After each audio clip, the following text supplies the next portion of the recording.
sehat dan bahagia. Saya Neil Ari, calon guru penggerak Angkatan 10 dari SMP Negeri 2 Rantepao, Kabupaten Toraja Utara, Sulawesi Selatan. Pada video kali ini, saya akan melaksanakan coaching supervisi akademik bersama rekan saya, Ibu Irmawati, guru matematika SMP Negeri 2 Rantepao. Selamat pagi Ibu Irma. Selamat pagi Pak. Senang bisa bertemu dengan Ibu. Bagaimana kabarnya hari ini? Puji Tuhan, luar biasa sehat. Terkait pertemuan kita pada saat ini, kita akan membahas tentang supervisi yang akan saya laksanakan dalam kelas pembelajaran Ibu. Jadi tujuan dari itu kita dapat mengetahui dan mengevaluasi pembelajaran yang Ibu lakukan dalam kelas. Betul ya? Oke. Jadi tujuan dari praobservasi ini sebelum kita masuk dalam observasi adalah untuk mengetahui persiapan awal Ibu sebelum proses observasi pembelajaran. Jadi ada beberapa hal yang ingin saya tanyakan terkait observasi yang akan kita lakukan. Bisa Bu ya? Baik Pak, silakan. Jadi yang pertama, materi apa yang akan Ibu bawakan dalam observasi nanti? Materi yang saya akan bawakan itu adalah tentang bilangan berpangkat. Bilangan berpangkat. Iya. Apa tujuan pembelajaran yang Ibu hendak capai dari peserta didik terkait materi bilangan berpangkat? Baik Pak, untuk tujuan pembelajaran saya ada dua. Yang pertama, peserta didik dapat memahami sifat-sifat bilangan berpangkat. Dan yang kedua, peserta didik dapat menyederhanakan soal-soal matematika terkait bilangan berpangkat. Yang tentunya tadi itu terkait dengan sifat-sifat bilangan berpangkat tersebut. Oke, jadi dua ya? Iya Pak. Jadi sifat-sifat bilangan berpangkat siswa dapat memahami dan bagaimana siswa dapat menyederhanakan soal-soal terkait bilangan berpangkat. Iya. Oke. Terkait tujuan pembelajaran yang Ibu sampaikan, kira-kira apa persiapan Ibu atau strategi-strategi apa yang sudah Ibu siapkan serta media-media pembelajaran yang Ibu hendak pakai dalam pembelajaran observasi nanti? Iya. Baik Pak, jadi untuk terkait persiapan saya sudah menyiapkan materi yang saya sudah bawa dan sudah ketik di dalam PowerPoint. Jadi nanti tentunya saya akan menggunakan LCD untuk memaparkan, untuk mempresentasikan materi tersebut.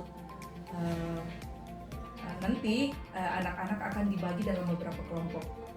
Jadi setiap kelompok itu terdiri dari 5-6 orang, dan di dalam kelompok tersebut nanti mereka akan diberikan LKPD untuk melihat apakah mereka sudah menguasai materi yang sudah diberikan terkait dengan sifat-sifat bilangan berpangkat. Dan akhirnya nanti akan ada tes individu dan juga ada observasi mengenai sikap. Iya, siapa peserta didik tentang kolaborasinya, kerjasamanya, dan aktif dalam berdiskusi. Jadi persiapan yang sungguh bagus ya. Jadi dalam observasi nanti kira-kira aspek yang menjadi fokus pengembangan Ibu dalam observasi nanti itu kira-kira yang mana? Untuk aspek yang menjadi fokus saya ada dua. Yang pertama aspek pengetahuan dan yang kedua aspek sikap. Oke, aspek pengetahuan dan aspek sikap. Iya. Oke. Jadi dalam mencapai kedua aspek tersebut, apa yang Ibu lakukan dalam mencapainya? Dalam mencapai kedua hal tersebut, yang saya akan lakukan, yang pertama untuk aspek sikap, yang saya akan lakukan adalah melihat siswa atau melakukan observasi saat peserta didik berdiskusi. Apakah mereka aktif, bagaimana saat mereka bekerja sama. Jadi di situ nanti ada dua hal, yaitu aktif dan bekerja sama.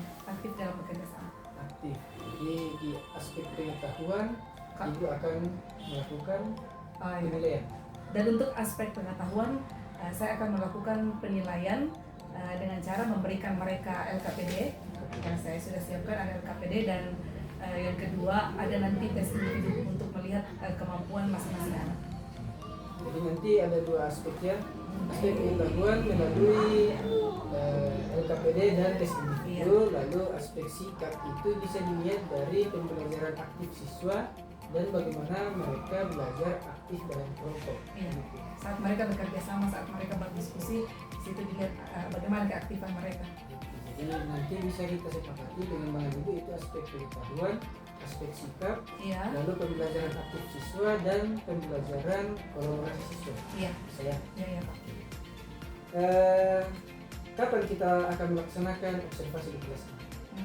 Sesuai jadwal pembelajaran matematika, besok saya ada jadwal di kelas 8, 11, jam pertama dan jam kedua. Oke, jadi 2 jam besok, pelajaran. jadi besok saya akan masuk di kelas ibu di kelas 8, 11 pada jam pertama dan kedua. Iya, Pak. Jadi saya akan masuk di situ melakukan observasi dan mencatat hal-hal apa yang penting yang terjadi dalam kelas terkait kesepakatan kita dua aspek dan 2 pembelajaran yang akan saya amati. Iya, baik, Pak. Setelah observasi nanti di kelas, kita masih akan mengadakan percakapan pasca observasi yang akan didampingi oleh pengajar praktik saya. Boleh Bu ya? Boleh, Pak. Oke. Jadi sebelum mengakhiri percakapan kita, kira-kira apa yang Ibu dapatkan dari hasil percakapan kita pada saat ini? Iya. Yang pertama, saya mendapat gambaran seperti apa nanti pelaksanaan observasi yang akan dilakukan. Dan yang kedua, tentunya saya lebih tahu dan lebih mempersiapkan diri lagi dalam mengajar nantinya. Iya. Oke, jadi terima kasih banyak Bu telah meluangkan waktu dalam percakapan pra observasi ini.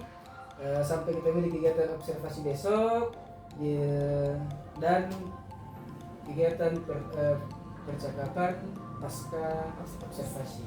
Ya, jadi terima kasih Bu ya. Ya, Pak, sama-sama.